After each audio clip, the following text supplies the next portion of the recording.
Hello friends, मैं Ramakant Tiwari, trainer of RSCW in care skill academy.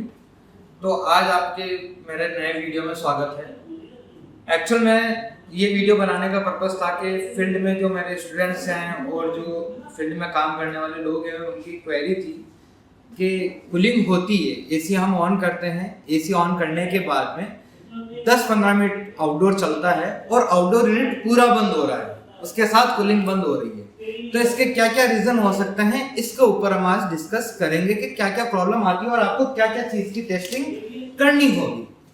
तो सबसे पहले मैंने यहाँ पे एक वायरिंग डायग्राम बनाया है विद कूलिंग कॉइल। तो एक्चुअल में हमारे पास में एक मेन पीसीबी होती है जिसके अंदर रिले लगे होते हैं, सेंसर लगे होते हैं, और उसी रिले के थ्रू हमारे आउटडोर के अंदर सप्लाई जाती है जो कंप्रेसर और आउटडोर के फैन मोटर को चालू करती है।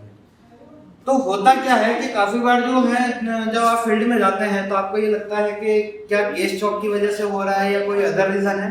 तो इसका सिंपल से रीजन 2-3 ही है, इसमें ज्यादा डिफिकल्ट रीजन है नहीं।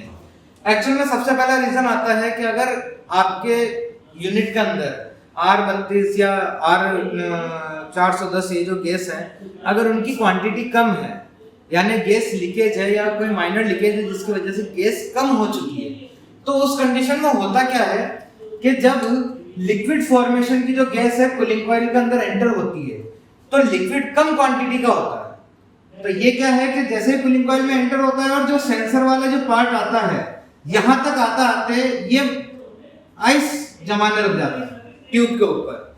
तो ट्यूब पे आइस जमती है, यानी इट मींस कॉइल सेंसर ये सेंस करता है कि आपके यूनिट के अंदर प्रॉपर कूलिंग हो चुकी है, ना आपके रूम के अंदर प्रॉपर कूलिंग हो चुकी है। इसके कारण क्या होता है, कूलिंग कॉइल की जो स्टार्टिंग लाइन है उसके ऊपर बर्फ आना चालू हो जाता है। तो सेंसर क्या करता है, रिले को कमांड करता है कि आउटडोर बंद कर दो। उस कंडीशन में आउटडोर की जो सप्लाई है वो पूरी बंद होगी, यानी आउटडोर के अंदर फैन मोटर भी बंद होगी और कंप्रेसर भी बंद होगा। पहला रीजन तो ये होता है।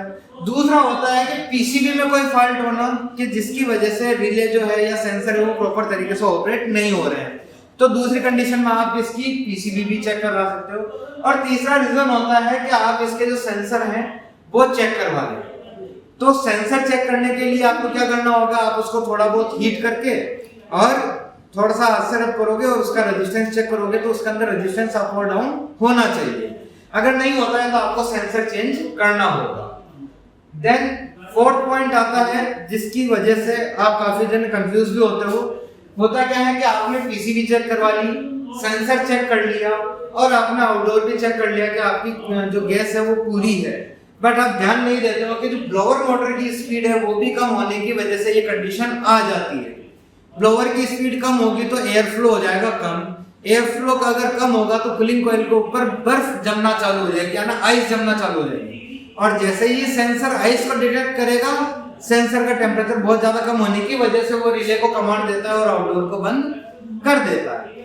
इन केस जब आप जाते हैं किसी कस्टमर के घर पे और आपको ये पता चलता है कि 10-15 मिनट एसी चलने के बाद में बंद हो रहा है, तो मेनली रीजन यही होते हैं। दूसरा रीजन ये होता है कि कस्टमर को तो यही पता है आउटडोर बंद हो रहा है और कूलिंग नहीं हो रही है। बस उस कंडीशन में भी एक और प्रॉब्लम क्रिएट होती है कि आउटडोर का फैन तो ऑन है बट कंप्रेसर बंद है। इस कंडीशन में आउटडोर पे सप्लाई तो आपकी प्रॉपर है, सप्लाई प्रॉपर जा रही है, बट फैन मोटर ऑन है और कंप्रेसर में कोई ना कोई फॉल्ट है। या तो कैपेसिटर वीक है, या फिर कंप्रेसर ओवरहीट हो रहा है, या फिर पावर अप डाउन की कंडीशन आ सकती है। कंप्रेसर का वीक होना, पंप डाउन होना, ये तरह तरह की समस्या आउटडोर में क्रिएट होती है।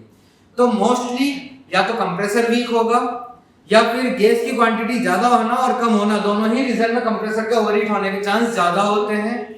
थर्ड पॉइंट आता है कैपेसिटर का वीक होना, क्योंकि जो ड्यूअल कैपेसिटर आता है उसके अंदर फैन का कैपेसिटर तो प्रॉपर काम कर रहा होता है, पर जो कंप्रेसर का कैपेसिटर है वो वीक होता है। तीसरी कंडीशन आती है कि इसकी वायरिंग चेंज कर देना। मान लो कोई पहले टेक्नीशियन लिया होगा जो नए तरीके से काम कर रहा हो या स्टार्टिंग से काम करना सीखा हो, तो हो सकता है उससे वायरिंग गलत हो गई हो। तो इस कंडीशन में जब आप रनिंग स्टार्टिंग चेंज कर देते हैं तो ये प्रॉब्लम क्रिएट होती है। तो फाइनली हम इस कंक्लूजन पे हैं कि हमें अगर आउटडोर पूरा बंद मिलता है, उस कंडीशन में आपको एक तो गैस चेक करनी होगी, दूसरा पीसीबी चेक करना होगा, तीसरा सेंसर चेक करना होगा और चौथा फैन मोटर की स्पीड का प्रॉपर्ली इंस्पेक्शन करना होगा कि फैन मोटर की स्पीड सही है या नहीं है, या ब्लोअर प्रॉपर काम कर रहा है या नहीं कर रहा है। अगर ब्लोवर के ऊपर ज़्यादा डस्ट आ जाती है तो उसको सर्विस करके साफ कर दें। दूसरी चीज कस्टमर को भी ध्यान रखना चाहिए कि टाइम टू टाइम एसी की सर्विस और मेंटेनेंस बहुत जरूरी है। काफी बार ये होता है कि टेक्नीशियन आता है और ऊपर के जो इंडोर के जो फिल्टर है वो साफ कर देता है और आप सोचते हो कि हाँ ठीक है, बट नहीं, आपको ये चीज ध्यान रखनी है कि आपके इसके अंदर जो ब्लोवर है उसको ध्यान से देखें कि उसके ऊपर डस्ट है या नहीं है। तो ये कुछ चीजें जो आपकी भी जिम्मेदारी है कस्टमर्स की, और आपको भी ये कस्टमर को गाइड करना चाहिए कि इसकी प्रॉपर सर्विसिंग पे ध्यान दें। तो अगर इस टाइप की क्वेरी आपकी कोई और हो इस फील्ड से रिलेटेड, चाहे इन्वर्टर मॉडल हो चाहे नॉन इन्वर्टर मॉडल हो, तो आप दिए हुए नंबर पे कॉल कर सकते हैं और आप इस वीडियो के अंदर कमेंट करके भी आपकी कोई प्रॉब्लम है तो उसके लिए आप सॉल्यूशन पूछ सकते हैं। मैं एनी टाइम आपके लिए इसके लिए तैयार रहूंगा। धन्यवाद।